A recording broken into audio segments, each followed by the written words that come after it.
As Amigas de Eleanor, um podcast da FLAD sobre histórias de mulheres extraordinárias. Ao vivo com Raquel Vaz Pinto e Pedro Vieira. Ora, sejam todos bem-vindos ao 9º episódio das Amigas de Eleanor. Quem nos está a ouvir nos Spotify, nas outras plataformas, não sabe que estamos a começar escandalosamente atrasados graças à minha chegada tardia ao auditório da FLAD. Claramente uma manobra do grande capital para te impedir de chegar aqui a horas, verdade. Não é? Mas com uma desvantagem e uma vantagem. A desvantagem não provei os canapés que estão lá fora, e quem nos está a ouvir e que ainda não veio ao vivo poderá ainda aparecer na próxima ocasião e provar os canapés da FLAD, que são extraordinários. Em termos de vantagem, há toda uma vantagem dramática em aparecer tarde, como se fosse uma aparição, neste 13 de maio, dia em que estamos a gravar este programa temático. Isso. E por estarmos num 13 de maio, chamámos este programa Mulheres de Fé. E trouxemos várias mulheres e várias fés para apresentar ao nosso auditório. É verdade, olhem, e antes de começarmos e obviamente antes de entrarmos, nós escolhemos 4 figuras, não necessariamente no sentido de serem ou santas, ou enfim, no sentido de serem plenamente mulheres dedicadas à fé, até porque temos fés diferentes aqui, mas sobretudo 4 mulheres cujo trabalho, cuja reflexão, cuja obra não pode ser dissociada da sua fé e, mais concretamente, da sua forma de estar e da sua curiosidade. Agora, antes de nós começarmos, e para também fazer valer o tempo que toda a gente aqui teve à espera e tratou de limpar todos os canapés e mais alguns, porque de facto, enfim, eu decidi também porque, primeiro, tu já me ofereceste uma t-shirt e eu não te... Enfim, não... Aquela do Velázquez não é para mim, que eu adoro a minha t-shirt. E também, imbuída do espírito, olha, consegui encontrar um clube de futebol nacional no qual nós os dois conseguíamos jogar e concordar. Os dois? Os dois. E, portanto, queria-te oferecer uma camisola desse clube. Enfim. Há aqui um certo efeito dramático. Não é que o meu amigo é do Porto, portanto, se eu lhe desse uma camisola do Benfica, tínhamos a amizade arruinada.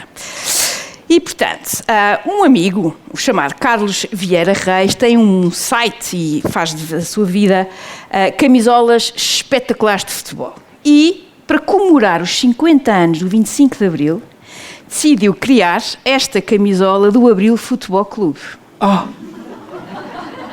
Genial. E, portanto, o povo unido jamais será vencido. 25 de 74 de Abril, patrocinado pelo povo, como podem ver. Com o grafismo da pasta medicinal Povo, como se pode ver. Da pasta medicinal, exatamente, Magnífico. da pasta medicinal Povo. E quem tiver curiosidade, o site chama-se camisa14.com.br.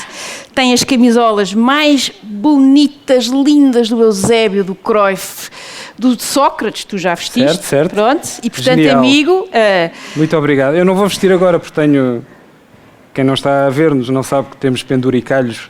É o nome técnico para falarmos. Microfone, headset.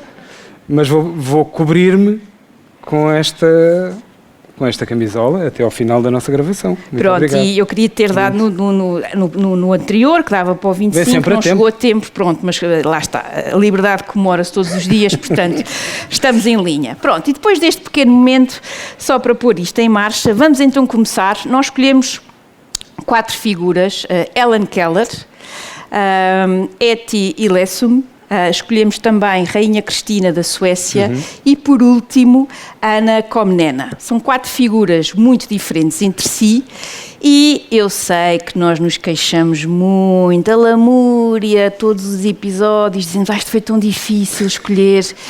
É que desta vez foi mesmo. E tivemos aqui uma luta tremenda entre nós sobre como é que conseguíamos fazer isto. Então vamos lá começar com Helen Keller e pedia para começarmos aqui os nossos slides, porque eu agora sou a boss do ponteiro. E vamos começar com Helen Keller. Olhem, de certa forma, das 4 é talvez a figura mais conhecida. Helen Keller nasce em 1880 no estado do Alabama e morre em 1968 no estado do Connecticut. Portanto, acaba por ter aqui uma vida até mais contemporânea e que nós acabamos por conhecer melhor. O que é que nós sabemos desta Helen Keller?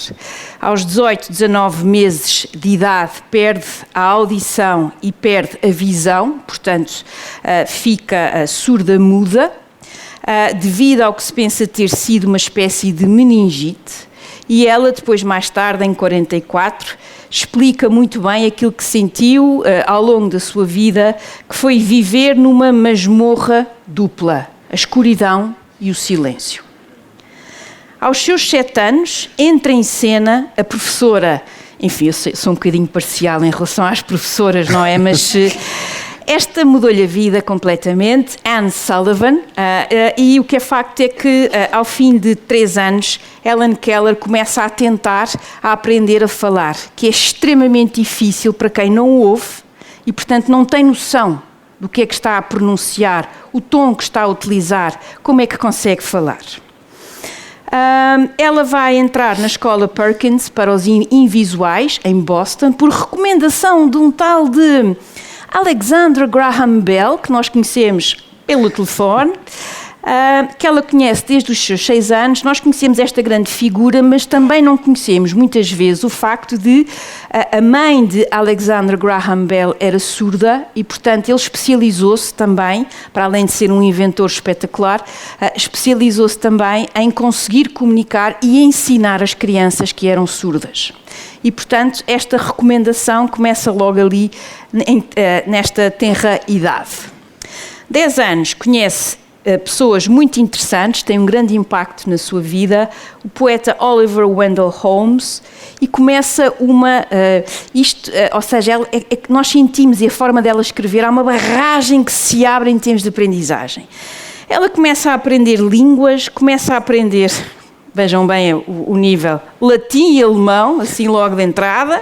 Ela mais tarde vai ler Goethe e Schiller em alemão. E o grande, maravilhoso e extraordinário, não é que eu seja, enfim, eu estou a ser meramente objetiva. Nada parcial. Júlio César e as Campanhas da Gália em latim. Portanto, é assim que é. E depois começa também a devorar outros livros, outros grandes clássicos e, sobretudo, a Ilíada e a Eneida. E ela descreve como, sinceramente, eu acho que nunca encontrei desta forma, ela diz: Virgílio é sereno e muito querido, muito lovely, muito suave, tal como um Apolo de mármore, que o meu camarada é o Apolo do intelecto, ao luar. Homero é um jovem cheio de vida, belo, no sol pleno, com o cabelo ao vento.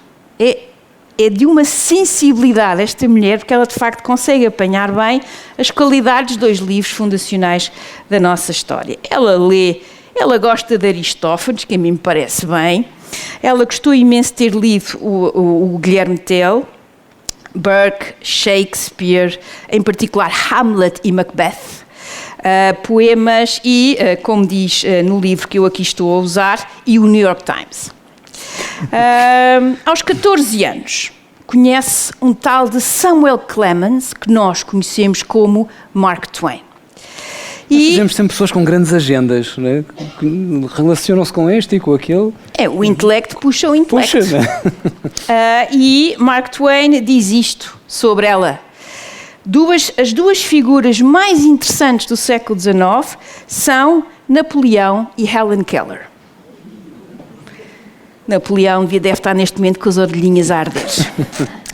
Aos 16 anos abraça o cristianismo, entra na Cambridge School for Young Ladies para começar a preparar o que à época foi assim uma coisa extraordinária, os exames de admissão à universidade. Ela entra em Radcliffe, acaba por fazer a licenciatura cum laude em 1904, portanto no virar do século, não deste agora, do anterior, e tem aliás convites das universidades de Chicago e de Cornell. Portanto, só isto, em termos daquilo que ela foi, vale a pena conhecer melhor esta figura. Para Helen Keller, há 3 pilares fundamentais da sua vida. Ela diz solitude, books and imagination. E às tantas ela diz assim, bem, se os livros não são vida, então eu não sei o que é que eles são. Isto é, sou derrete-se logo. Sensibilidade, qualidade da sua escrita, as suas observações, a força das suas convicções, um sentido de humor, uma ironia extraordinária na escrita, e ela pega naquela frase knowledge is power, conhecimento é poder, e transforma em algo que eu subscrevo em toda a linha, knowledge is happiness. Ou seja, a felicidade de saber, a felicidade de partilhar. Em 1913 escreve The Story of My Life, que ele, aliás, dedica justamente a Alexander Graham Bell. Em 1906 ela, enfim, entra numa vida de angariação de fundos para ensinar as pessoas que são surdas e mudas, para as pessoas que também são invisuais, portanto, todas as pessoas que têm dificuldades óbvias em aprender e em conseguir se ingrar na vida. E para termos uma ideia desta relação especial com Mark Twain, há uma conferência em 1906 à qual ela não pode ir, não consegue ir, e quem é que a vai substituir? Mark Twain. É que não é para qualquer um, não é? Quer dizer... em 1908 escreve o seu outro grande livro, que é um conjunto de ensaios que ela vai fazendo ao longo da vida, que chama-se The World I Live In. E à partida nós pensaríamos, o contexto histórico, não é? Contexto histórico, político e tal, não. É o mundo dela, como ela vive através dos sentidos. Aqueles que ela não tem e aqueles que para ela são fundamentais. O olfato e o tato. Em todo este processo, e agora para dar aqui graxa ao meu camarada, em 1909 adere ao Partido Socialista. Muito bem. Nos Estados Unidos, é preciso que isto fique bem registado.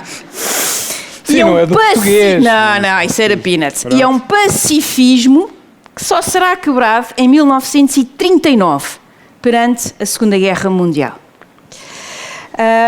Numa angariação de fundos para a população negra, obviamente também para ela muito importante, em 1916, ela diz de forma muito clara, os Estados Unidos é uma vergonha perante o mundo que dezenas de milhões de pessoas continuem vítimas de um preconceito cego, e ela quando usa a palavra cego, she means business, estúpido e desumano.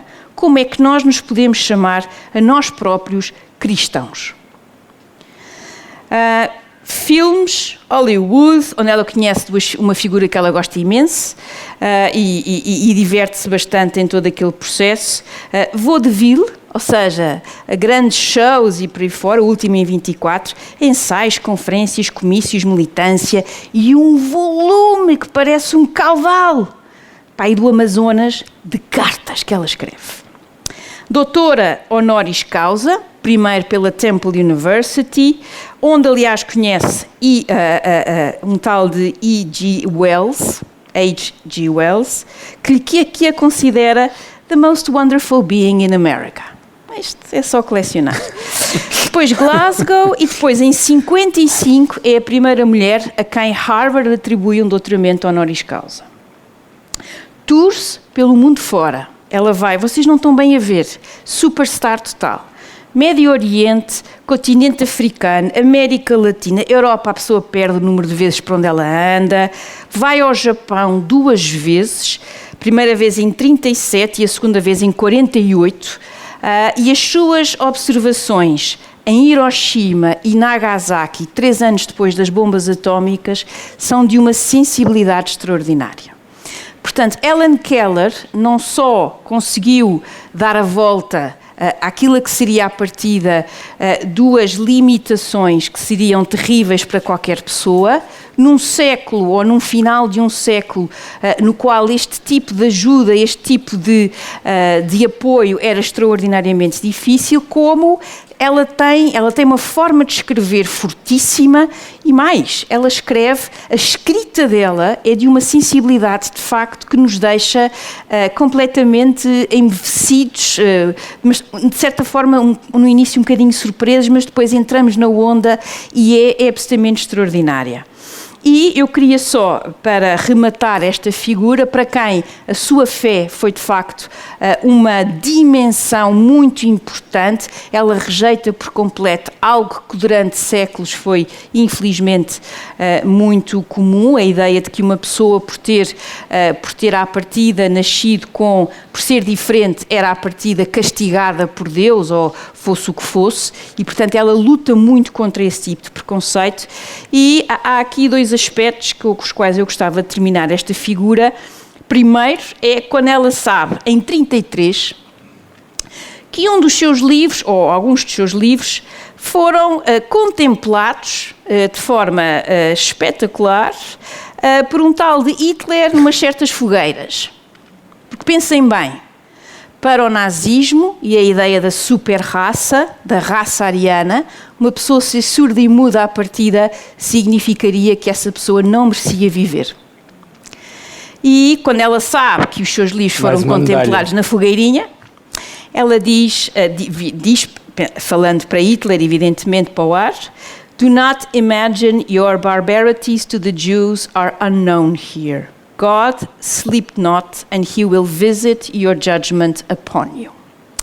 Mas ainda mais interessante é quando ela diz que, de forma muito clara, que perante a Segunda Guerra Mundial, e ela é uma pacifista, mas uma pacifista a toda a linha, ela diz: é muito melhor para todos nós que desejamos e amamos a liberdade, embora muitas vezes de forma incoerente. Ela diz "though often sinned against", ou seja, muitas vezes não vivemos ou não somos capazes de defender essa liberdade de forma plena, para sermos empobrecidos pela guerra, sim, e até mesmo mortos, fisicamente mortos, do que nos submetermos a doutrinas político-sociais que colocam o mal em forma de ditadura, que nos assassinam a alma e que destroem os nossos direitos humanos. Portanto, é isto que ela pensa sobre a Segunda Guerra Mundial. E por último, porque o nosso podcast é sobre mulheres extraordinárias, e ela tem também uma opinião muito própria sobre aquilo que ela acha desta conversa toda sobre as mulheres, as não mulheres, e aquilo que ela defende ser absolutamente fundamental na sua vida. Ela tem dois textos em particular. Num deles, que é My Future as I See It, que ela às tantas enerva-se. Toda a gente que fala com ela, toda a gente tenta meter conversa com ela e diz: então, e agora que se licenciou, o que é que vai fazer da vida, não é? No fundo, aquela pergunta que todos nós, a dado momento, já sofremos. É isso, e a outra terrível, que é: então, como é que vai a tese? E a pessoa morre a seguir. Que é esta que é My Future as I See It, 1905. Portanto, vejam bem o virar da página. E ela diz assim: I think the degree of a nation's civilization, é início do século XX, may be measured by the degree of enlightenment of its women. Vamos buscar. E depois, mais à frente, talvez no melhor texto que ela escreve, em 1913, ao que ela dá o título de Blind Leaders. Vejam bem o detalhe, Blind Leaders, em que ela arrasa a liderança política, arrasa a conversa de que a pobreza e os pobres são pobres porque querem ou porque é inato. Lembrem-se que à época havia muito aquela conversa do pauperismo e por aí fora. Portanto, ela arrasa isto por completo. Enfim, infelizmente, 100 e tal anos depois ainda há para aí umas alimárias que defendem isto, mas não há nada a fazer. Alimárias é elegante, alimárias, não é? Parece bem? É uma ótima palavra. É uma forma de... Não estou a insultar ninguém, podcast, não é? Tenho a certeza que há poucos podcasts que usam alimárias. Burilar alimário, eu vou colecionando cromos. E ela, neste discurso, ela arrasa por completo e às tantas diz assim: And what about the dignity of womanhood? Only a small part of the millions of working women receive enough pay to maintain a decent home and give their children proper care and education. What dignity do women have as citizens when they may not even elect those who shall decide for them vital questions affecting food, clothing, shelter and education? Ela escreve isto em 1913. E, portanto, para além da vertente óbvia de Helen Keller, como alguém que de facto é um exemplo de coragem, de força, de ultrapassar os obstáculos. É também uma mulher com uma cultura geral, com uma sensibilidade e uma força das suas convicções que incluem no início do século XX, estes temas que são temas quentes, importantes e, infelizmente, em algumas partes do mundo, muito atuais. O tempo parece que não passa. É verdade, em alguns sítios, sim, ou em algumas cabeças, exato. E, portanto, saindo agora desta mulher extraordinária, vamos para outra extraordinária, desta vez nascida nos Países Baixos, uma neerlandesa, como nós agora temos que dizer. Agora temos que dizer neerlandesa, mas percebe-se porquê? Porque as outras províncias estão fartas de serem chamadas de Holanda, não é? Eu sou toda a favor de acabar com a discriminação. Tu devias perceber isto. Certo. A autodeterminação e portanto, a autodenominação. Vamos falar de uma tal de Esther. Uma tal de Esther Hilsum, ficou conhecida para a história como Etty Hilsum. E a Raquel leu desta edição linda, porque não há outra palavra para descrever esta edição da Persephone Books, que tem os 2 volumes principais, digamos assim, que desculpa lá interromper-te, esqueci-me, estava tão entusiasmada com ela que esqueci-me de passar a imagem. Esta é a Helen Keller com a Eleanor Roosevelt, portanto, no fundo, a musa deste que podcast. guia este podcast. Pronto, peço desculpa de interromper. Voltamos a cruzar o Atlântico para os Países Baixos e para a neerlandesa Etty Hilsum. Está publicada nesta Persephone Books com esta edição belíssima que reúne o seu diário e as suas cartas, a obra literária dela, no fundo. E eu trouxe modestamente esta edição da Assíria Alvim e gostava de fazer em português, muito bem, do diário da Etty Hilsum, e gostava de fazer um mini preâmbulo acerca deste livro, que me foi apresentado algures há uns 15 anos, 2009, numa das ocasiões em que eu trabalhava na Feira do Livro de Lisboa, vestindo a camisola na altura da Almedina, e em que tinha uma relação muito próxima com as pessoas da Assíria Alvim, antes da Assíria Alvim ser engolida por um grande grupo do grande capital, e tínhamos encontros literários à beira da Relote das Bifanas, etc. E eu gostava muito das pessoas da Assíria Alvim, mas desconfiava um bocadinho do catálogo, porque eu tenho uma relação com a poesia mais ou menos como tenho com os Beatles, que é de distância. Distância.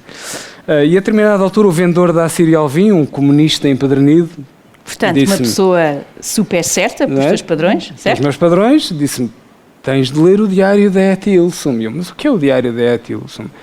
É de uma tipa que se converteu ao cristianismo e que resistiu ao Holocausto de uma maneira muito particular. Eu disse, mas porquê que eu hei? Não, compra o livro da Etty e vais ver que eu tenho razão. E tinha, de facto, ele tinha. E de facto esta é uma figura que é absolutamente extraordinária, para usarmos o jargão agora da nossa época, fora da caixa, fascinante na forma como encarou a sua muito curta existência. Como a Raquel dizia, nasceu nos Países Baixos em 1914 e morreu em Auschwitz em 1943, portanto aos 29 anos, e era a mais velha de 3 irmãos numa família judaica não praticante, nos Países Baixos, e uma mulher de uma profunda inquietação. E ler este diário dela e também as cartas dela, onde ela expõe muito do seu pensamento e da forma como encarava a vida, de facto, é muito desconcertante, porque é uma pessoa de um grande fervor de fé, mas de um fervor tranquilo. Isto parece um bocado paradoxal, mas não é uma Santa Teresa d'Ávila em êxtase com a sua fé. É uma pessoa, a dados momentos até parece um pouco instrumental, esta fé que ela sente de uma maneira tão poderosa e que vai em crescendo, até abraçar de uma maneira consciente a escuridão. É uma coisa completamente extraordinária. Ela vai estudar para Amsterdão aos 18 anos, em 1932, estudar Direito, de que não gostava muito, mas aquela coisa de agradar à família, não é? Que é uma coisa intemporal. E vai estudar também línguas eslavas, pelas quais ela tinha uma grande paixão.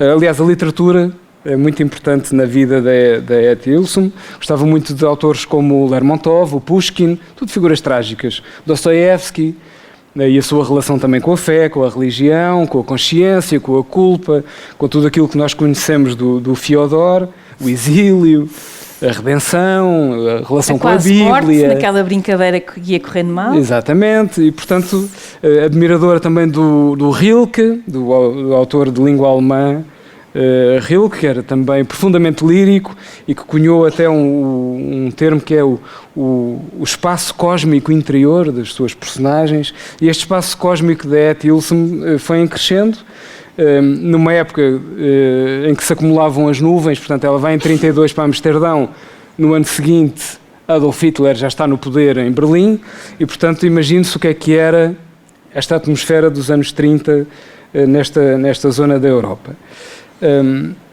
Acaba por ter um relacionamento pessoal, sentimental, sexual, intelectual com um psicoquirologista. Eu nunca tinha ouvido falar desta especialidade, até ter estudado um bocadinho sobre a Etty, que é um misto de psicólogo e quirólogo, portanto tem a ver com a leitura da palma da mão. Um Julius Spier, que vem de Berlim, fugido, portanto já antecipando todo o negrume que aí vinha, judeu, ele próprio.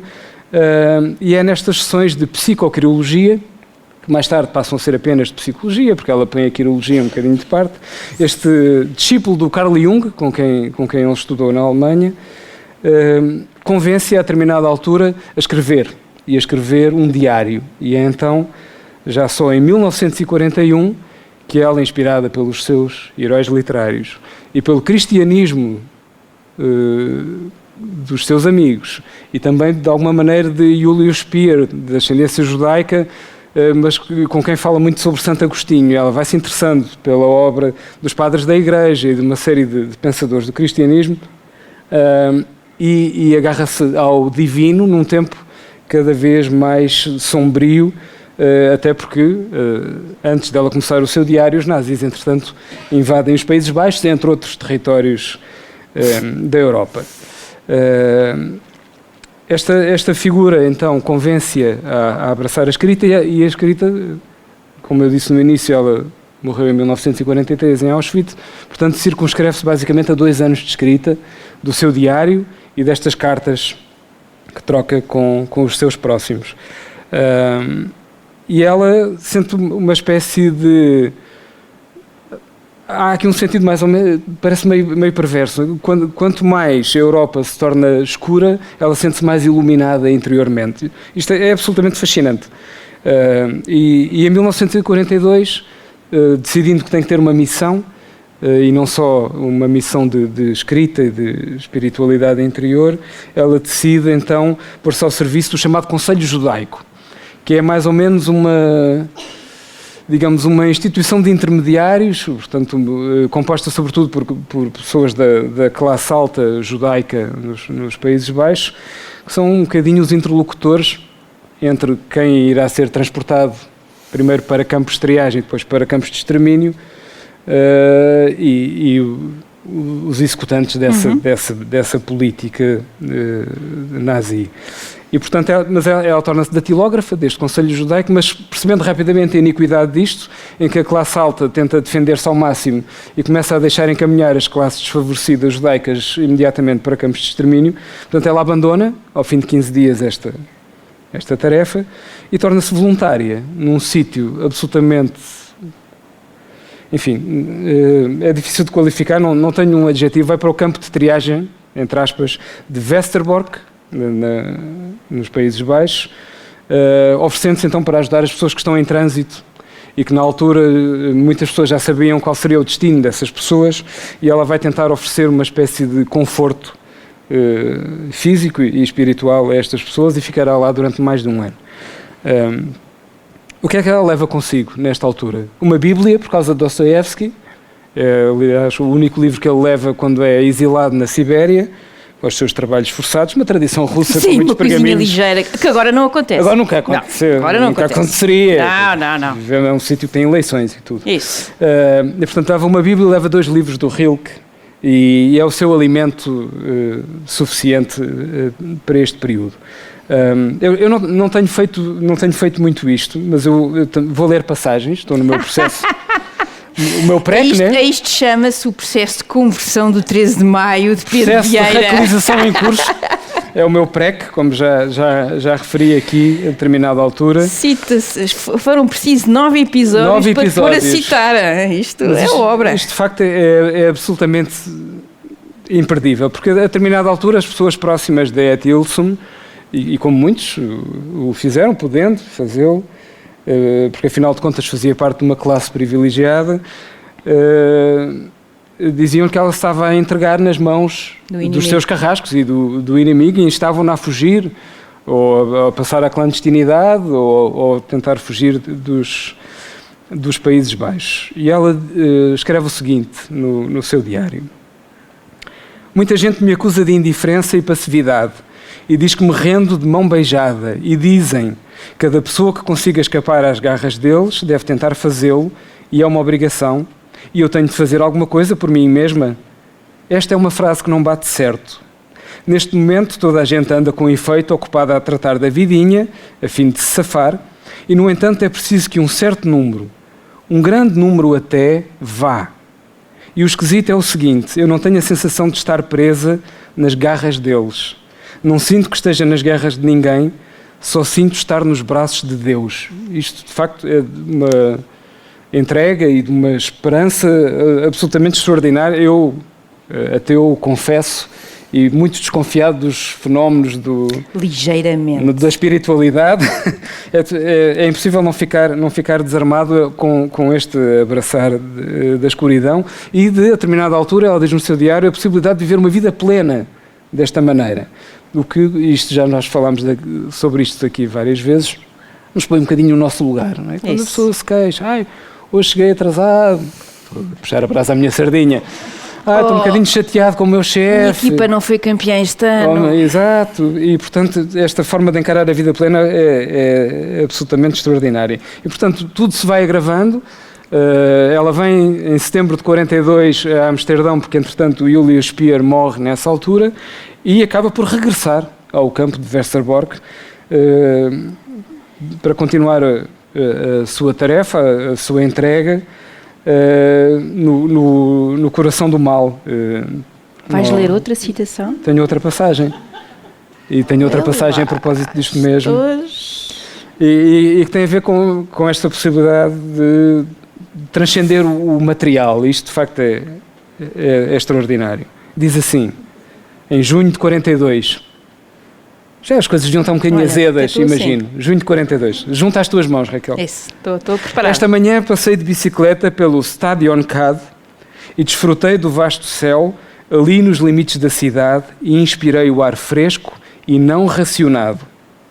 E tabuletas por toda a parte, que impediam aos judeus o livre acesso aos caminhos e ao campo aberto. Mas sobre aquele pedaço de caminho, que permanece nosso, também existe o céu total.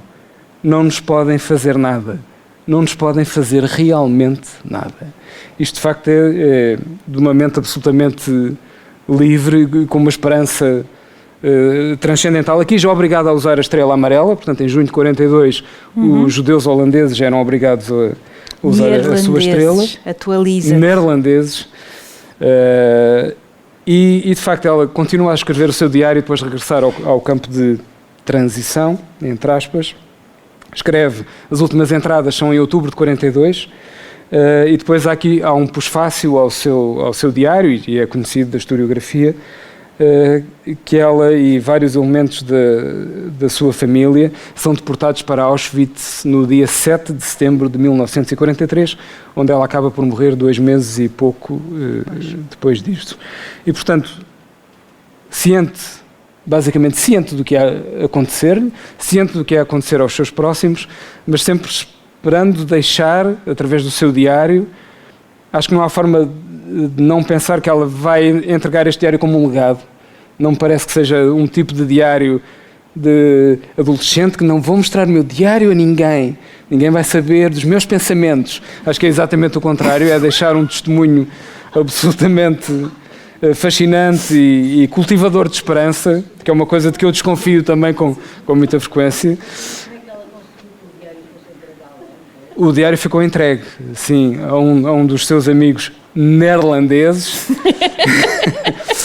E, portanto, fecho aqui este capítulo da E.T. Wilson, com mais uma leitura, a minha terceira leitura. Parece que estou numa Eucaristia Dominical, é absolutamente extraordinário. E que diz assim, na conclusão, quase nas últimas entradas do diário de E.T. Trago sempre o Rilke, trata-o por Rilke, trago sempre o Rilke à baila. É tão estranho, ele era um homem frágil e escreveu muita da sua obra dentro dos muros de castelos hospitaleiros e talvez tivesse ficado completamente destroçado em circunstâncias como aquelas em que vivemos atualmente. Mas não demonstrará boa economia que em épocas tranquilas e em circunstâncias favoráveis, artistas sensíveis possam procurar livremente as formas mais belas e adequadas para as suas convicções mais profundas, que dão às pessoas em épocas mais agitadas e extenuantes um apoio e um abrigo para confusões e perguntas que ainda não tomaram uma forma e solução próprias, porque as energias diárias são reclamadas pelas aflições diárias. Em tempos difíceis, por vezes as pessoas têm o costume de, com um gesto desprezível, deitar fora as conquistas espirituais de artistas das chamadas épocas fáceis. Ser artista em si mesmo já é bastante difícil, não é? Com o acrescento: para que é que isto nos serve? Talvez seja compreensível, mas é tacanho e infinitamente empobrecedor. Gostaria de ser um bálsamo para muitas feridas. Isto é uma coisa inspiradora, tenho que reconhecer, e termino com uma frase retirada das cartas de E.T. Wilson, um chavão, que é para ser um slogan, não é marxista, não é, mas um slogan para gritar. Calma, Pedro, calma, íamos tão bem. Não posso deixar entusiasmado. Íamos tão bem. Que é o seguinte: podemos sofrer, mas não podemos sucumbir. Isto, de facto, é extraordinário. E, entretanto, já devemos ter esgotado. Estás quase a levar palmas e ainda vamos na segunda. É uma grande figura. Não, é de facto uma grande figura e nós, como imaginam, esta nossa divisão entre nós, enfim, entre aspas, lutamos um bocado entre nós para ver quem é que fica com quem, mas de facto muito bem entregue. Pronto. Muito bem entregue. E agora, para tu só teres assim uns segundinhos de ganhar fogo para a próxima figura, escusas de mexer a raquete, Constância. Quem não está a ver? Camisola também veio com uns autocolantes espetaculares do Abril Futebol Clube. O povo é quem mais ordena, esta é que o Pedro mais gosta, e esta liberdade. Portanto, essa também já podes ter, como vês. Eu até autocolantes te dou, nota bem. Magnífico, vou colar no meu caderno, mas sem tapar as minhas notas. Isso. Olhem, vamos agora à terceira figura, que é a Rainha Cristina da Suécia. Figura bem diferente desta E.T., que é de facto, a pessoa lê a E.T. e de facto é isto, ou seja, os problemas da nossa vida são zero. E a Rainha Cristina da Suécia, século XVII, portanto vamos recuar aqui um pouco no tempo, ela nasce em 1626, foi rainha de 44 a 54 e morre em Roma em 1689. É uma figura claramente do século XVII e vive na época da Guerra dos 30 anos e, portanto, eu aqui tenho logo que dizer que uma pessoa que estuda filosofia com tal de Descartes, sim, para quem não... que era conhecida como a Minerva do Norte. Um dia, quando eu for grande, alguém me vai chamar Minerva. Mas gostavas que dissessem que a Raquel Minerva? Não estou muito certo. Eu enervo algumas pessoas, é um facto. Mas, e, por último, amiga de Bernini. Estamos aqui, uma figura de facto muito interessante e é muito também curioso porque ela é filha de uma das grandes figuras da história da Suécia. Eu pessoalmente derreto-me um bocado com o Gustavo II Adolfo, que é o pai dela, e é uma das grandes figuras militares, uma das grandes figuras deste século XVII, que infelizmente morre muito cedo numa batalha, mas a sua filha não deixa aqui por mãos alheias, não é? Isso, não deixa os créditos por mãos alheias. E, só para entrarmos aqui no espírito, esta é uma gravura que se conhece da Rainha Cristina, mas nós tomamos aqui algumas liberdades e, sobretudo, quer dizer, quem em 1933 é interpretado por Greta Garbo, Quer dizer, a conversa está resolvida, não é? Portanto, nós a partir daqui vamos fazer de conta que a Rainha Cristina é aqui a Greta Garbo em 1933. Está bem? Porque é um filmão. É um filmão. Talvez sejamos a favorecê-la um pouco, mas pelo menos tendo em conta os retratos da época, não é? Mas Greta Garbo era sueca. Passando à frente. Não é? Portanto, Passando à frente. Passando à frente. É de facto esta filha do Gustavo II Adolfo, que morre numa batalha da Guerra dos 30 Anos, guerra absolutamente selvagem. A propósito desta guerra, e num pequeno apontamento lateral, há um famoso inquérito feito nos anos 60 à população alemã sobre que evento da história que eles achavam que tinha sido mais castigador do seu país, e portanto a Segunda Guerra Mundial tinha acabado há 17 anos e a maior parte das pessoas disse a Guerra dos 30 Anos é o evento mais traumático da nossa existência, e de facto percebe-se, tendo em conta a mortandade que esta guerra significou na Europa em geral, mas nos territórios alemães em particular. E portanto um rei que morre em defesa do protestantismo e que deixa este legado então à sua filha na Suécia, então um reino bastante poderoso. Depois há aqui uma pequena volta irónica do destino, que já vamos esclarecer um nadinha mais à frente, mas portanto ela é a única herdeira deste Gustavo II Adolfo, desgraçadamente não é um filho varão, parece que há uns relatos que houve uma certa confusão no nascimento, havia muita esperança que fosse um rapaz, mas não era, mas o pai decidiu educá-la como príncipe. Isto é uma coisa que ficou registada, portanto vai ser educada como um homem para suceder ao seu pai, que acaba por morrer, como a Raquel disse, prematuramente. Ela, portanto, fica sob a alçada de um regente, não é uma coisa muito, muito comum nestas épocas, até 1644. Enfim, acaba por interessar-se por muitas outras coisas que não exatamente o governo de um Estado europeu belicoso, para dizer o mínimo. Interessa-se pela filosofia, pela astronomia, pelas ciências, pelo teatro, pela música, e veremos mais à frente que se tornará uma mecenas das artes em geral. E, portanto, esta coisa de ter que governar, quer dizer, ter autoridade sim, porque é uma figura com os laivos, para ser simpático, com os laivos de autoridade, mas não aquela coisa do governar do dia-a-dia, não é uma coisa que lhe assista muito, como dizia um vídeo viral há uns anos, não é uma coisa que me assiste. E, portanto, ela, muito bem, convida intelectuais para a corte de Estocolmo, quer fazer, não sei se é uma frase apócrifa, quer fazer de Estocolmo a Atenas do Norte. Portanto, se calhar daí esta relação com a Minerva e com as divindades da antiguidade. E, portanto, aproveitou muitos dos proveitos materiais da Suécia e da época para fazer florescer esta espécie de atmosfera em favor da ciência e das artes na Suécia. Um certo saque de guerra em Praga, em 1648, parece que ajudou bastante, uma certa pilhagem que se fez da zona da Boémia, parece que terá ajudado bastante a isto. Mas então ela... À época... Fazia parte, não é? Era os costumes. Estás para aí a deitar os suecos abaixo, mas não, eu uma acho coisa mal. dos costumes, tem a ver com os costumes. Descartes, então, resolve, de facto, ir até à corte sueca, coisa que não lhe fez bem à saúde. Isto é factual. Foi dar umas lições de filosofia à Rainha Cristina e acabou por apanhar uma pneumonia que o liquidou em Estocolmo.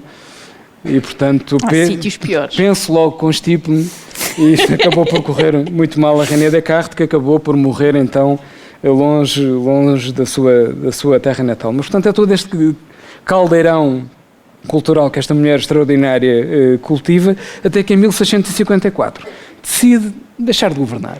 E então entrega o reino da Suécia a um primo, um tal de Carlos, e o primo Carlos X, Gustavo, fica então com a tarefa de reinar na Suécia, e ela decide flanar. E, portanto, decide abandonar a Suécia. Mas vai flanar para Roma. Mas flanar à grande. Sai discretamente da Suécia, porque sai pela Dinamarca. As coisas com a Dinamarca eram um bocadinho tensas na altura. Ainda são? Ainda são um pouco, mas na altura eram-se um bocadinho mais acesas. Portanto, sai discretamente, rumo à Bélgica. E o que é que ela resolve fazer na Bélgica? Resolve converter-se oficialmente ao catolicismo. E, portanto, seu pai, dando voltas na tumba protestante, luterana, não terá ficado muito agradado com esta conversão, mas, entretanto, ela faz esta conversão na Bélgica. Não me parece o sítio mais glamouroso para uma pessoa se converter. Tu hoje só arrasas as nações desta Europa. Não, mas é aquela zona só, né, da Flandres, né? Não sei, na Bélgica. Uma coisa é ir para Roma, que ela fará logo de seguida, mas converter-se na Bélgica, né, parece um bocadinho né? Tem um símbolo nacional que é um menino com problemas de rins, né? Não te enterres mais, não te enterres mas então, mais. Cunha amizade com um tal Alexandre VII, Papa de serviço na altura, e resolve rumar a Itália. E rumar no sítio como deve ser. Isso, Roma. Agora estamos melhor. Faz um grande périplo pelos Estados Papais, é recebida em grande glória em cidades como Ferrara, isso sim, não é uma coisa com categoria, ser recebida com classe em Ferrara, em Siena, e então vai até Roma e aí sim, faz-se batizar em São Pedro, uma coisa como deve ser, quando uma pessoa se está a converter, e adota então, em misto de homenagem a Alexandre VII e Alexandre o Grande, parece que ela gostava francamente de Alexandre o Grande e toda essa narrativa da Antiguidade, e passa a chamar-se Alexandra Maria. É um nome que me parece muito bem para quem fica a viver em Roma, com os estreitos laços com o Vaticano e vivendo de uma renda paga pela Suécia, já que nunca abdicou do título de rainha. Claro. Portanto, vivendo em Estocolmo, mas tendo um pouco de olhão também. É licença sem vencimento. Exatamente. E então aí, como a Raquel dizia, percurso extraordinário, 30 anos de vai e vem, mas sobretudo vivendo em Roma, grande amiga desse tal Bernini, esse tal de escultor barroco, fazia umas coisas. Grande parte da sua vida em Roma passada no Palácio Farnese, uma coisa extraordinária, ali onde hoje em dia creio que é a Embaixada de França, em Roma, ali perto do Campo di Fiori. Tudo isto me parece maravilhoso. Na altura era o Duque de Parma, o dono do Palácio Farnese. Depois teve assim uns problemas, teve que mudar de palácio. No palácio pronto vai viver a seguir, sempre de palácio em palácio também, não é? Funda a Academia da Arcádia, lá está a ressonância da antiguidade, dedicada à música, ao teatro e à literatura. Torna-se então patrona das artes a sério, portanto desbanja dinheiro como se não houvesse amanhã, portanto problemas financeiros, a roçar a falência, mas sempre com a Suécia a ajudar um pouco e os seus amigos da aristocracia romana também, e portanto o estipêndio sueco vai encolhendo aos poucos, mas ela arranja sempre maneira de continuar, por exemplo, a financiar a criação de uma ópera em Roma, as obras de um tal Scarlatti, também um quase anónimo. E, portanto, faz uma vida absolutamente fascinante, tenta ainda pôr-se um bocadinho nos meandros da política, e nós, de facto, trazemos esta imagem, que agora, quem não nos está a ouvir não está a ver esta imagem, mas é um quadro, se forem ver a galeria online do Castelo de Fontainebleau, é um quadro onde se retrata um momento em que Cristina da Suécia vai até a França ter com o tal de Cardeal Mazarino, também uma pessoa com as suas qualidades intelectuais e as suas manhas. Não ao nível do Richelieu. Não no Richelieu, mas digamos da Liga Vitalis. É um Richelieu da Liga Vitalis. E vai ter com o Cardeal Mazarino porque pretendia na altura ficar com o reinado de Nápoles para ela. Queria entreter-se à beira do Mediterrâneo. Não parece nada mal. Nápoles está sempre. Quem nunca, não é? Quem nunca. E, portanto, ela vai até lá, mas depois, enfim, quando vai encontrar-se com o Cardeal Mazarino em Fontainebleau, desmascara o seu escudeiro, um tal de Giovanni Monadelski, portanto um pequeno nobre italiano, que é desmascarado na altura e que aparentemente revela os planos de Cristina da Suécia em relação a esta pretensão napolitana, e portanto o que é que ela resolve fazer em Fontainebleau? Mandá-lo matar no local. E portanto este quadro, exercendo os seus poderes de rainha até ao final da sua existência, este quadro relatou com o momento em que o Monadelski diz: "Oh, Cristina, mas tem mesmo que ser." Alexandra Maria, né? Tem mesmo que ser, e tem que ser. Se puderem ver o quadro online, portanto, site do Château Fontainebleau, procurem por Cristina da Suécia. Já disseste Deus, já disseste Santa, já disseste Château, tudo, e impecável. É todo um périplo. E, portanto, tem o seu feitio, né? Mas é de facto é uma mulher que merece ser interpretada por Greta Garbo, a verdade é essa. Isso, bem. Uma sueca também, como deve ser, que também gostava muito de colecionar arte, descobri nesta pesquisa para este episódio. Tinha quadros do Renoir, por exemplo, que também não me parece nada mal para artista de Hollywood, e portanto é uma mulher de fé, uma mulher que se converte ao catolicismo, uma redatora de um manifesto em defesa dos judeus em Roma. Isso, era a patrona. Não é? Patrona também dos judeus em Roma, que iam sofrendo um ou outro pogrom aqui e ali, também no Mediterrâneo, e, portanto, figura absolutamente extraordinária, uma das grandes mulheres do século XVII e da história da Europa. E agora, é um passe, não é? É um passo de morte para a entrada da área para concluirmos com outra figura extraordinária. Olhem, eu vou-me tentar controlar, porque destas 4 figuras, esta é talvez aquela que menos se conhece.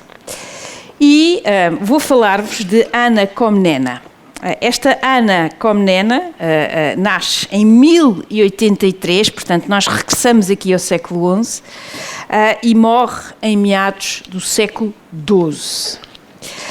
E enquanto eu me preparava para este episódio e as nossas longas conversas, percebi que talvez tivesse que fazer aqui uma pequena contextualização do que era este Império Bizantino, porque talvez o primeiro ponto de perceber porque é que ela é tão extraordinária é nós percebermos como é que, de facto, para uma mulher deste Império Bizantino, portanto grego até ao seu fundo, embora sempre se auto-intitulasse como romano, ela é de facto uma exceção, e é uma exceção tão grande à regra, e depois foi vilipendiada durante vários séculos, até agora ser de facto redescoberta e deixou de estar apagada da história. E esse é que é talvez o ponto mais relevante desta figura.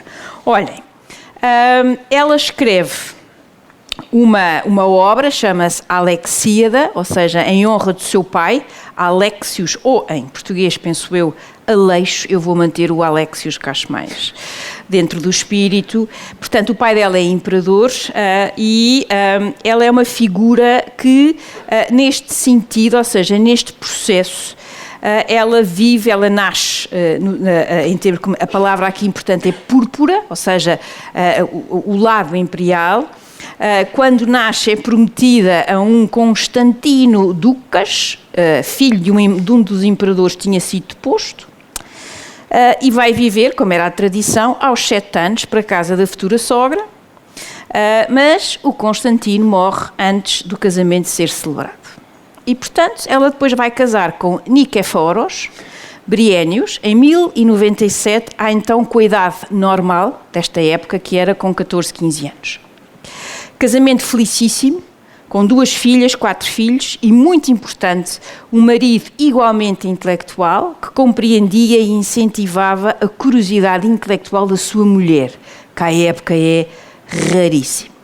O mundo desta mulher é este Império Bizantino, que vocês podem ver aqui no mapa. E o Império Bizantino, nós, e sobretudo aqui nesta ponta da Europa, nós geralmente, quando pensamos em Roma e quando estudamos a história, para nós Roma acaba no século V.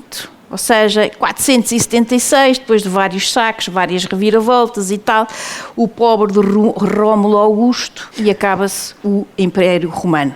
E esquecemos sempre, ou lembramos com menos força, que a outra metade do Império, à época muito mais rica, com muito mais cultura, com muito mais economia, como nós diríamos agora, sobreviveu, e de que maneira? Ou seja... Mais 1000 aninhos, não é? É isso. 1000 anitos.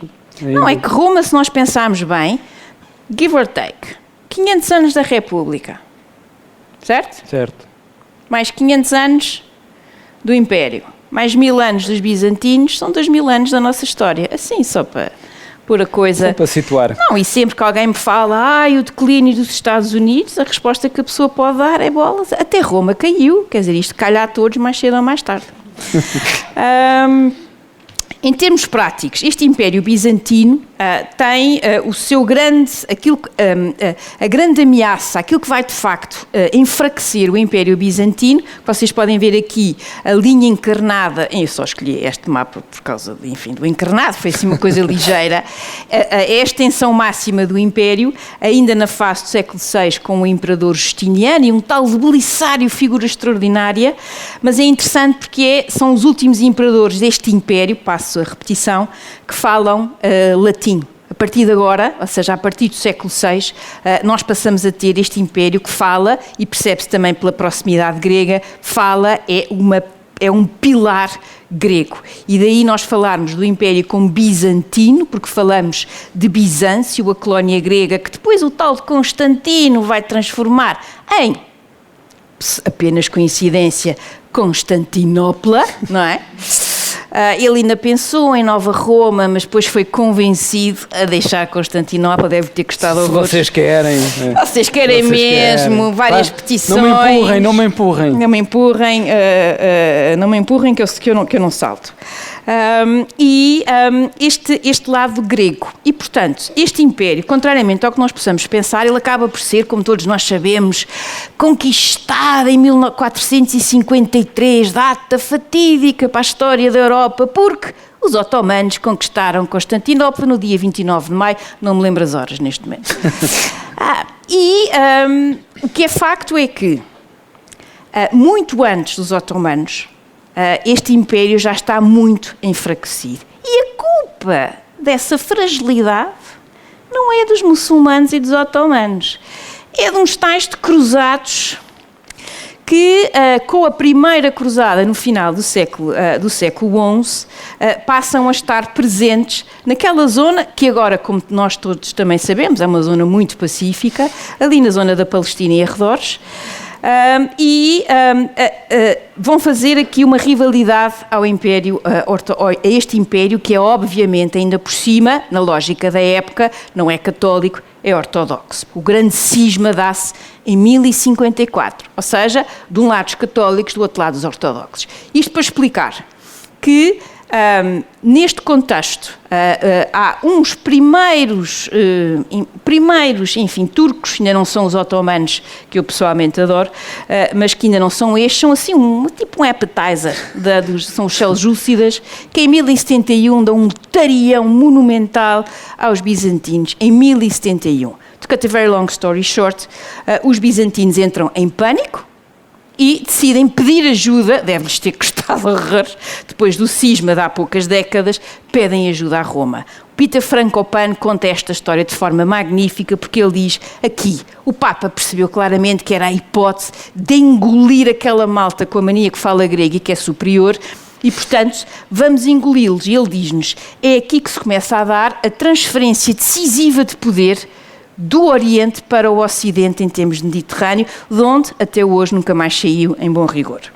Ou seja, esta ideia, entram em cena os normandos, os francos, como aliás depois acabam por ser quase todos corridos, e aqui esta primeira. Portanto, este é o contexto no qual este Alexios vai ser depois mais tarde imperador e também ao mesmo tempo ele depois, é sobre isto que ela vai escrever, ela filha de Alexios. Alexios vai morrer em 1118, são quase 40 anos de reinado, e o sucessor é o seu filho, João II Comneno. E o marido da Ana morre em 1138. Agora, esta Ana, porque é que ela é absolutamente fundamental? Filha de imperador, intelectual, historiadora da Idade Média, é a grande fonte da Primeira Cruzada. Vejam o contraste, não é? Final do século XI, Primeira Cruzada, quase não sabemos nada, a não ser que a conquista de Jerusalém foi um banho de sangue de tal maneira feito pelos ditos cruzados que deixou marcas profundas em toda a sua população. Os cruzados depois vão repetir a brincadeira, mas em relação a Constantinopla, com a Quarta Cruzada de 1204. Portanto, estes são os momentos, é a grande crise existencial ao Império. E durante séculos e séculos e séculos, esta Alexia da que ela escreve, ela vai sendo tratada, este seu documento, como há 3 tipos de argumentos. Primeiro, ela é uma lamechas e apologética do seu pai, que é a mesma coisa que dizer que era uma histérica. Segundo, já vou explicar porquê. Segundo, vai tentar um golpe de Estado contra o irmão, porque ela era uma ambiciosa sem escrúpulos. Um historiador de quem eu gostava, Edward Gibbons, escreve que ela é mesmo uma traidora. E em terceiro lugar, ela foi depois de tudo isto desterrada para um convento. Isto são 3 ideias fixas que atravessam os séculos. É impressionante. E a Leonora Neville escreveu este livro absolutamente extraordinário, ou seja, é a grande especialista sobre isto. E ela, eu aqui vou pôr o próximo slide. Esta é a família Comnenos. Enfim, qualquer bizantino que se preze a um mosaicozinho para mostrar, mosaicos, não é? Para quem nos está a ouvir, estamos a ver mosaicos. Ou seja, ali é a cunhada e o irmão da dita Ana, e eu aqui deixo a cunhada na capa do livro, porque sobre de Ana Comnena nós não temos esta representação, nem sequer um mosaicozinho para mostrar à malta, o que, olhando para os bizantinos, é de facto complexo. Isso é que é ser cancelada, né? Agora os churamingas que vêm falar de cancelamentos Cancel agora, culture. nem uma imagem. Há uma ou outra que se acha que, mas nada é nada. 1000 é anos certo. de apagão. 1000 anos de apagão, exatamente. Esta é a cunhada. É a cunhada porque era imperatriz. Olhem, num dos primeiros capítulos deste livro, ela faz a pergunta ótima: porquê é que não há historiadoras no mundo grego? E depois a tensão que existe em Ana Comnena entre ser boa mulher, mulher virtuosa, e por outro lado, boa historiadora. Historiadores gregos, Heródoto, Tucídides, Xenofonte, Políbio, Procópio, assim só para taf, assim uns 5 assim de grande. No mundo grego, uma boa mulher, e aqui estou a citá-la diretamente, é uma mulher virtuosa, é uma mulher silenciosa e calada.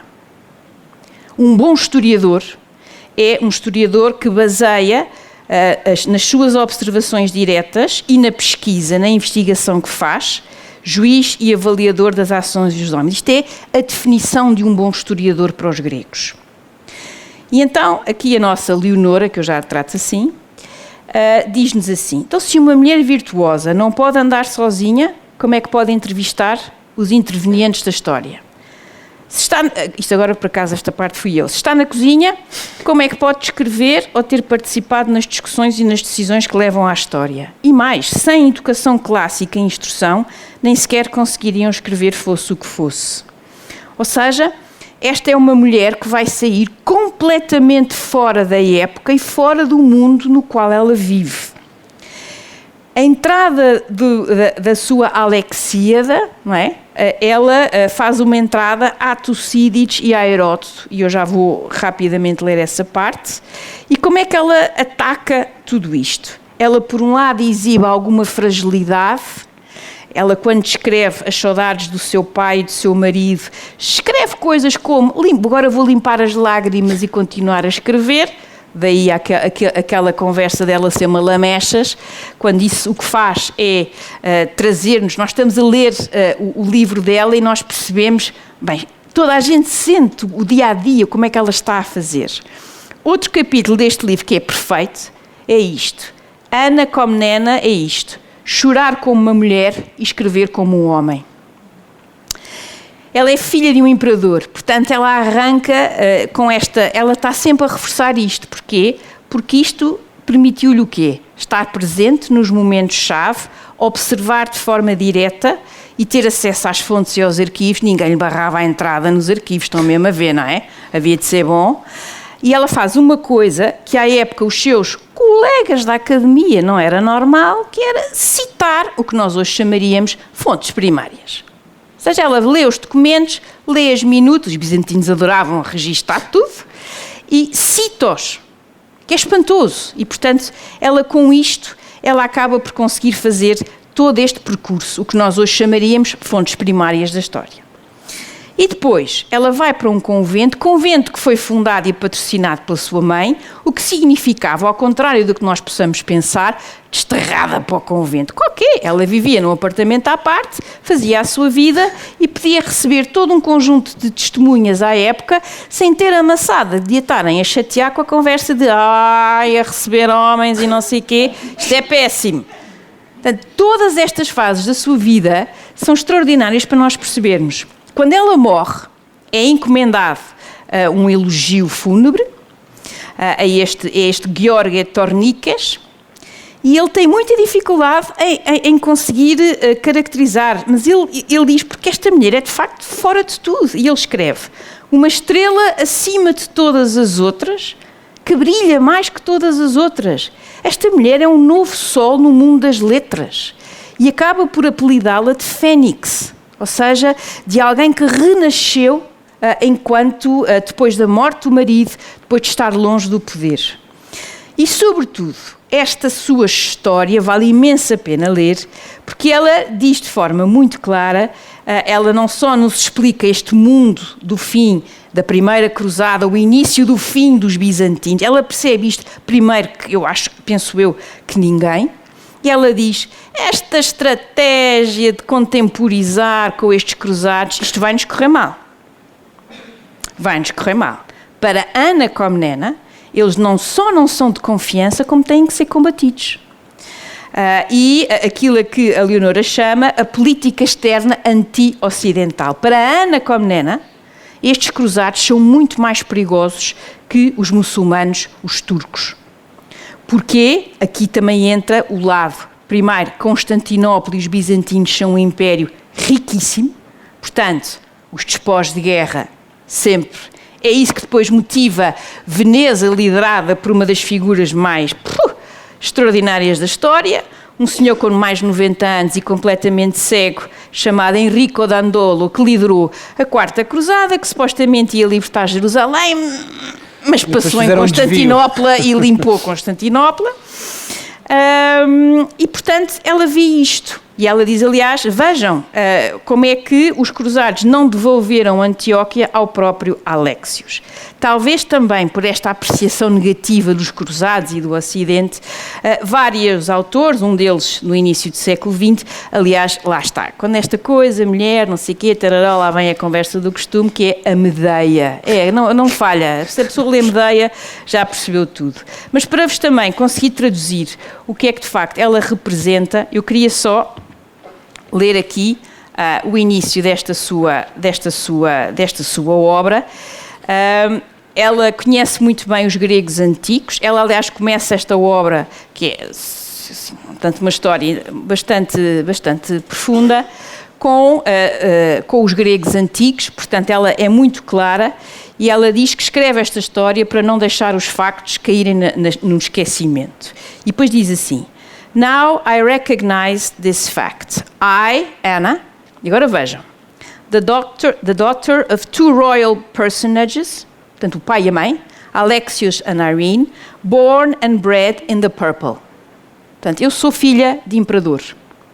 I was not ignorant of letters, for I carried my study of Greek to the highest pitch, and was also not unpracticed in rhetoric. I pursued the works of Aristotle and the dialogues of Plato carefully. Ou seja, ela entra assim. To resume, I intend to write this history, ela depois diz, on the current of time into the sea of forgetfulness. Ou seja, o que ela não quer é que tudo isto acabe por ficar no esquecimento. E ela é, de facto, aqui a grande fonte de este período. E agora, recentemente descoberta à conta da nossa grande Leonor. E com isto eu termino dizendo quando ela faz a sua avaliação e porque é que ela é, de facto, uma figura. Ouçam, se não conhecem, vale mesmo a pena conhecer. E ela diz-nos assim: In Anna's culture, the deeds of men in war and politics were commemorated by men. They were inappropriate subjects for women to talk about, let alone write about. Mais à frente. Anna did not shy away from these problems. She could have written under a pseudonym, ou seja, podia ter usado outro nome que não o dela, or she could have used her rhetorical powers to gloss over or submerge the challenges of writing history as a woman. Rather, she opted to address her unique challenges openly. E assim ela fica na história, e agora recuperada em grande, como de facto a grande historiadora, ao vivo e a cores, da Primeira Cruzada e desta primeira metade do século XII. E se não tivesse recuperado, a tua defesa apaixonada de Ana Comnena faleia muito controlada, sair do seu túmulo. E mesmo muito assim muito controlada. Muito controlada. Não dar um pequeno infarto à nossa moça da raqueta, a nossa Constança. Já foi. Que entretanto já terá caído para o lado do alto da sua juventude, de 23 anos. Mas com certeza já terá colapsado. Estamos a chegar ao final deste episódio. Temos que lançar um mote para o episódio 10. O nosso grande finale das amigas de Eleanor. Dia 24 de junho, às 18h30.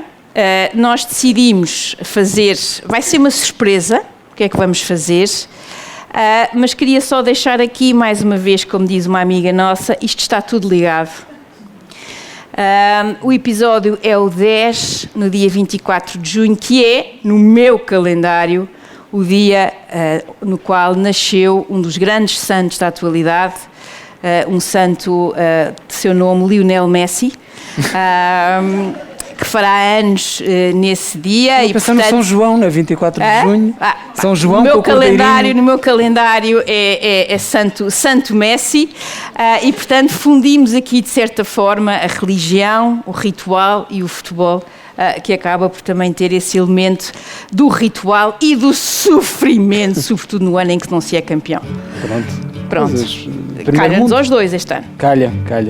Portanto, estão convidados, canapés, espero que supimpas, para o episódio 10, o grande final. E o Pedro promete chegar a horas para o próximo episódio. É que é certinho. É certinho? A próxima vez é certinho. Obrigado por terem vindo. Obrigada. E até lá.